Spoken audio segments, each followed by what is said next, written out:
The rebellion has failed. The ringleaders, once full of revolutionary fire, now shuffle forward with their wrists bound, all bravado evaporated. They've gambled everything on victory, and were now contemplating their inevitable fate. As they reach the execution grounds, they scan for the familiar instruments of death, the gallows perhaps, or the firing squad they've been expecting. Instead, they find something unexpected, a battery of cannons, crews working with practiced precision, methodically loading gunpowder as if preparing for battle. Confusion turns to horror as the first prisoners led not before the cannons, but directly to one.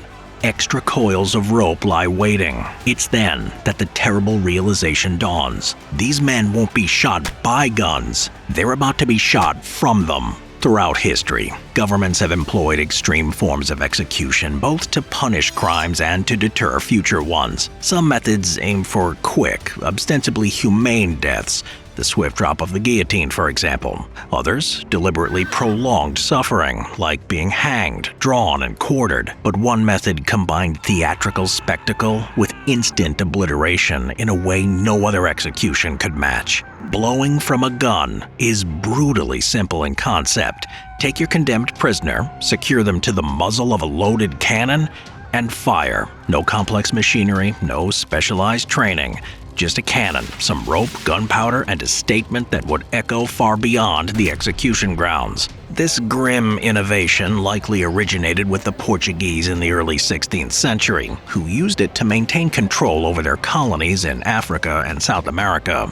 But it was in the Mughal Empire, stretching across the Indian subcontinent from the 1500s until the 1850s, where the practice became infamous. Rebel leaders, insurrectionists, and political criminals were the primary targets, anyone who challenged imperial authority. Neighboring powers developed their own variations. The Kingdom of Mysore and Maratha Empire employed a particularly nightmarish alternative, tying the condemned to multiple artillery rockets before launch. The unfortunate victim would be simultaneously burned and dismembered, their body, as one witness described, mangled dreadfully as it spiraled through the air. When British influence expanded across India and Central Asia, they discovered a ready-made terror tactic. The East India Company, struggling to control vast territories with limited manpower, adopted the practice, particularly after the Sepoy Rebellion, when mutinous soldiers who had worked for the company faced this explosive retribution. Reports suggest the rebels responded in kind, subjecting captured British soldiers to the same fate. Nowhere embraced this method with more enthusiasm than Afghanistan. While other nations generally reserved cannon execution for military crimes, mutiny, espionage, sedition, Afghan rulers deployed it with broader application. Rebels faced the cannon, certainly, but so did murderers, thieves, extortionists, and anyone who drew the ruler's ire. In a region where centralized control was tenuous at best, the spectacular nature of these executions sent an unmistakable message about the consequences of defiance. While the basic concept remained consistent across centuries and cultures, the exact procedure varied somewhat. Typically, the condemned would be bound to the cannon with their back pressed against the muzzle.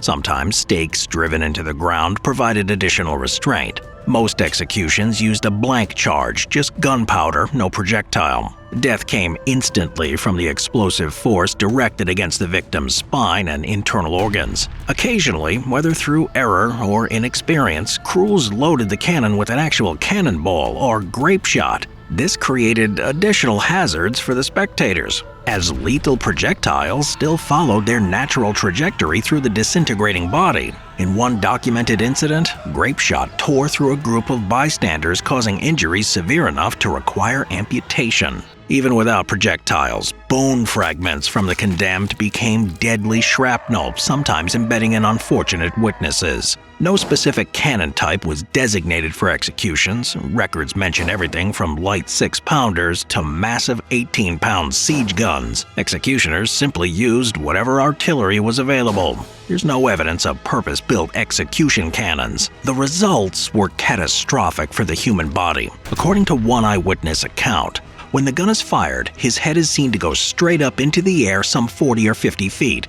The arms fly off right and left, high up in the air, and all fall at perhaps 100 yards distance. The legs drop to the ground beneath the muzzle of the gun, and the body is literally blown away altogether, not a vestige being seen. Nature's cleanup crew arrived promptly at these grim spectacles. British observers noted vultures circling execution grounds, sometimes intercepting flesh before it hit the ground.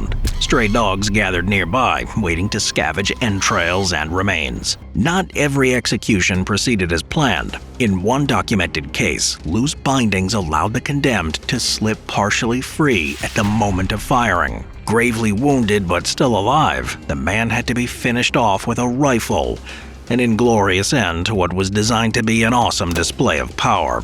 Beyond the obvious goals of eliminating enemies of state, cannon executions served multiple purposes. The primary aim was deterrence through spectacle. Few punishments could match its psychological impact on witnesses. The message was unmistakable. Challenge authority and be erased from existence in the most dramatic fashion imaginable. In regions where this punishment was most common, India and Central Asia, there was also a spiritual dimension. Local religions placed tremendous importance on proper burial rituals. By literally scattering the condemned to the winds, cannon execution denied victims the dignity of intact remains and proper funeral rites, extending punishment beyond death itself. Blowing from a gun gradually fell out of favor in British-controlled territories during the late 1800s as imperial administrators embraced more civilized methods of capital punishment. However, the practice persisted longer in Persia and Afghanistan, where traditional execution methods continued well into the 20th century. The last documented cases occurred in Kabul in 1930, when 11 rebels were executed by cannon, seemingly closing the book on this particularly explosive chapter in execution history. Or so it seemed. In 2017, reports emerged claiming North Korean dictator Kim Jong-un had executed 11 musicians by strapping them to the business ends of anti-aircraft guns. The same year, 5 government officials allegedly met similar fates, while in 2015, Defense Minister Hyun Yong-chol was reportedly executed in the same manner. Technically, these executions differ from historical cannon punishment. The victims weren't tied directly to gun barrels, making these more akin to extraordinarily overpowered firing squads than true blowing from a gun. These accounts, coming primarily from defectors, should be treated with caution.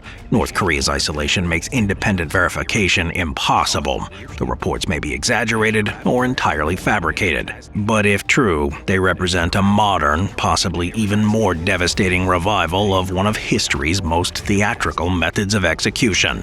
From Portuguese colonies to the Mughal Empire, from British India to Afghanistan, blowing from a gun served as the ultimate expression of state power. A punishment designed not just to kill the body, but to obliterate it entirely. For over 4 centuries, the roar of the execution cannon sent an unmistakable message: challenge authority and be erased from existence itself. Today, we look back on such practices as barbaric relics of a less enlightened age, while hoping that reports of their modern revival remain nothing more than unverified rumors. We upload all the videos that we have to censor from YouTube to our Patreon. Right now, you can watch uncensored videos on the Battle of Ognjen, medieval warfare, and the Sherman tank, all on Patreon. History is epic. Watch it uncensored.